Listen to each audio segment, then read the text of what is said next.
Before starting this week's vlog, I'd like to mention that it's been 2 years this week that my spouse Barbara succeeded in climbing Mount Kilimanjaro. I still remember the rush of adrenaline that I felt and the joy back in Victoria, British Columbia when I heard the news that she had succeeded. I'll leave a link at the end of this vlog to the playlist of her Kilimanjaro climb and the days she spent in Cape Town, South Africa. And now let's get to this week's vlog on Detroit.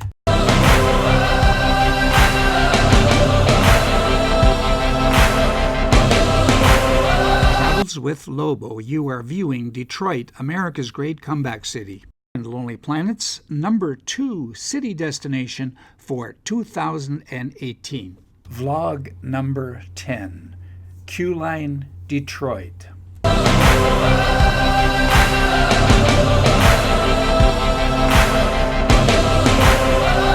Remember, a new vlog is published every Friday. The end of the line for Detroit streetcars along Woodward Avenue came on April the 8th, 1956. 186 of Detroit's streetcars were then sold to Mexico City, where they served until 1984. The next time Detroit invested in light rapid transit was in 1987 in the form of the Detroit People Mover. That was a 3-mile, 13-stop, one-way circuit that served the downtown area.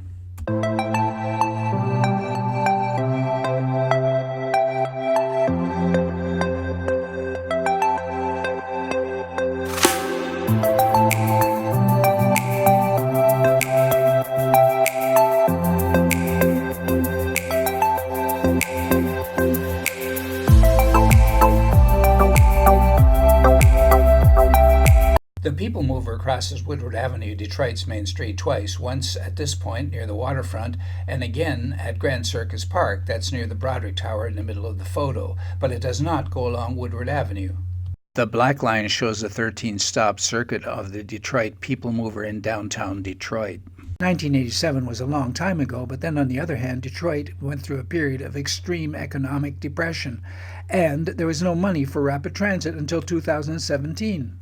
The dramatic drop in population was caused by a decline of the automobile industry, the riot of 1967, and various recessions, the last one being in 2008. Not to forget the Chapter 11 bankruptcy filings of the General Motors Corporation, the Chrysler Corporation, and in 2013, the city of Detroit itself. How bleak does it get? America's great comeback city took its next great leap forward in rapid transit rail system with the introduction of M1 rail, now known as a QLine Detroit. So now the QLine does something that the People Mover could not, and that's zip along Woodward Avenue. And right here at Grand Circus Park, you can see the crossing of the People Mover and the QLine.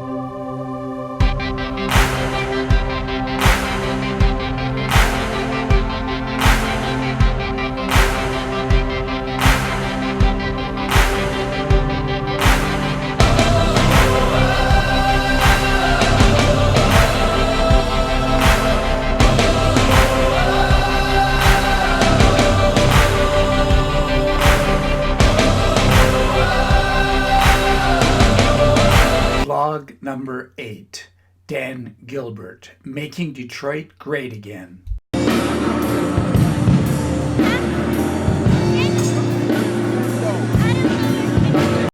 In vlog number 8, I highlighted the tremendous influence which Dan Gilbert, through his company of Quicken Loans and its family of Bedrock and Rock Ventures, had on the development of Woodward Avenue south of Grand Circus Park. The spending of billions of dollars in an effort to revitalize the downtown core of Detroit along Woodward Avenue called for a light rail rapid transit system that would bring people into the downtown core, and that was the QLine. At this point, I have a confession to make. I've been in Detroit for over 3 months, and I've heard this QLine name many, many times, and I never knew what QLine stood for until doing this vlog. And there's the QLine passing in front of the Chase Tower with the Quicken Loans sign right there. So the Q in Quicken Loans becomes the QLine. So yes, Dan Gilbert, through Quicken Loans, bought the naming rights to the QLine, plus the sponsorship of a station for 10 years for $5 million.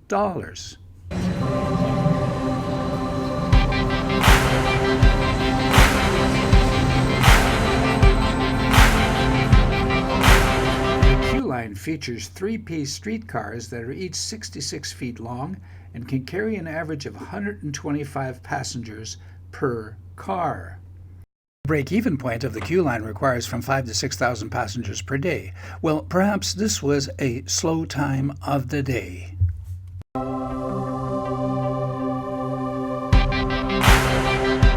The $180 million tab for the QLine was picked up through a mix of public and private funds, from auto mogul Roger Penske to the U.S. Department of Transportation.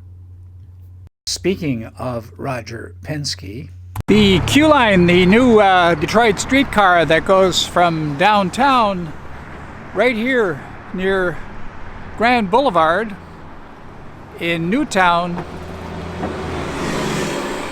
that was a bust that just about nailed me. Ends right here. And in this building, labeled M1 Rail, is where the streetcars are serviced. It is known as the Penske Tech Center. How to service a streetcar. On that side, right there, are pits which allow mechanics to work underneath the streetcar.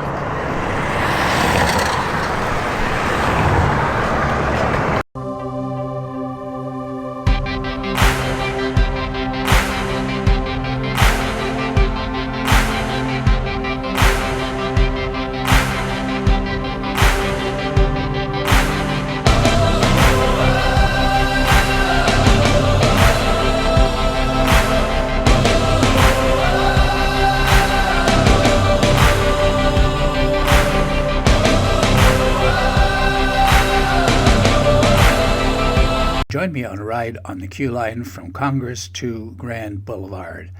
A senior like myself rides for 75 cents. Can't beat that price.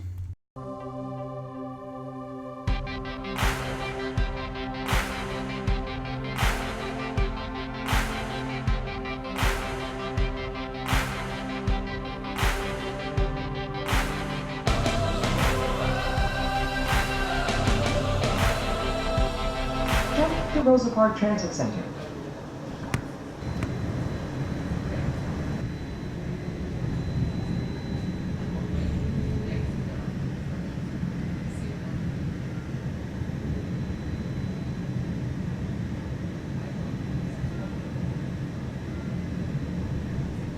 Blue Cross Blue Shield of Michigan, please exit to the right. Now, these are the stores, the retail stores. Oh, the David. We're on Grand Circus Park. Now arriving, Grand Circus, brought to you by Chevrolet. Please exit to the right. Angelina was very good. Yeah. Those ones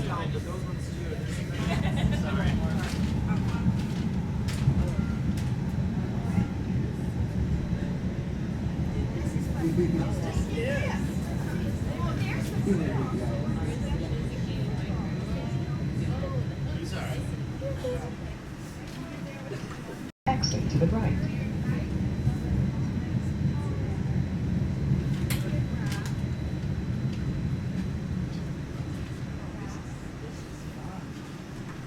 And guests with disabilities.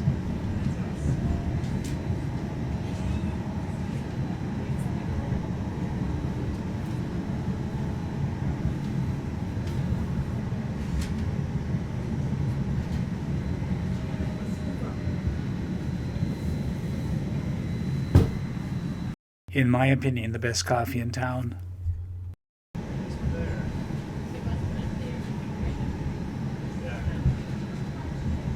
go. Yeah, I'm going week after.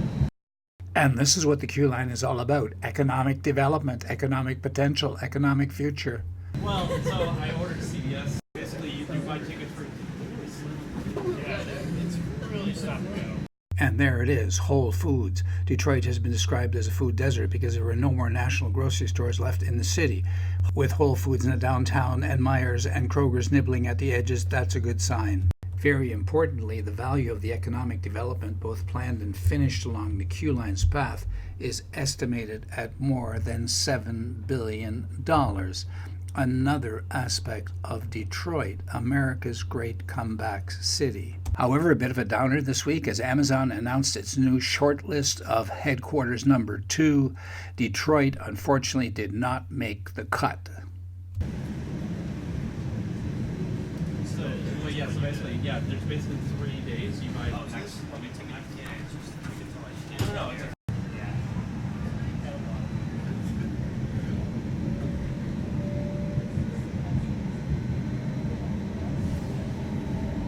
Now arriving at Warren Avenue, brought to you by Wayne State University. Please exit to the right.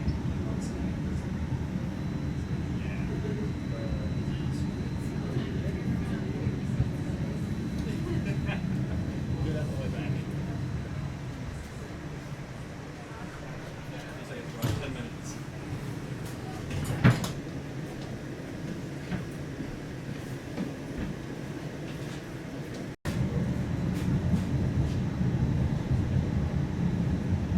And right there, the world-famous Detroit Institute of Art vlog to follow.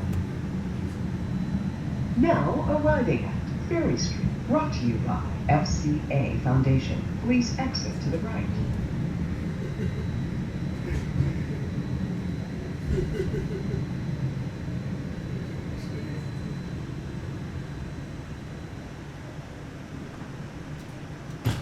Get flat.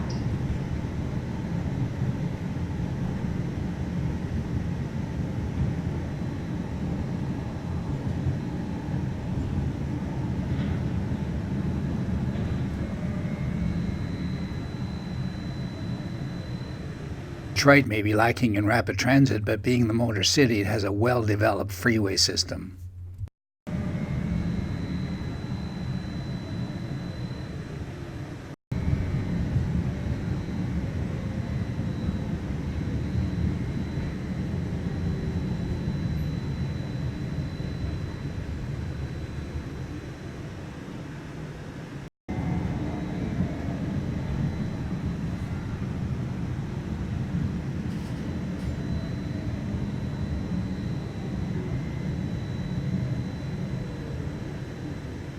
Baltimore Street, brought to you by Penske Corporation.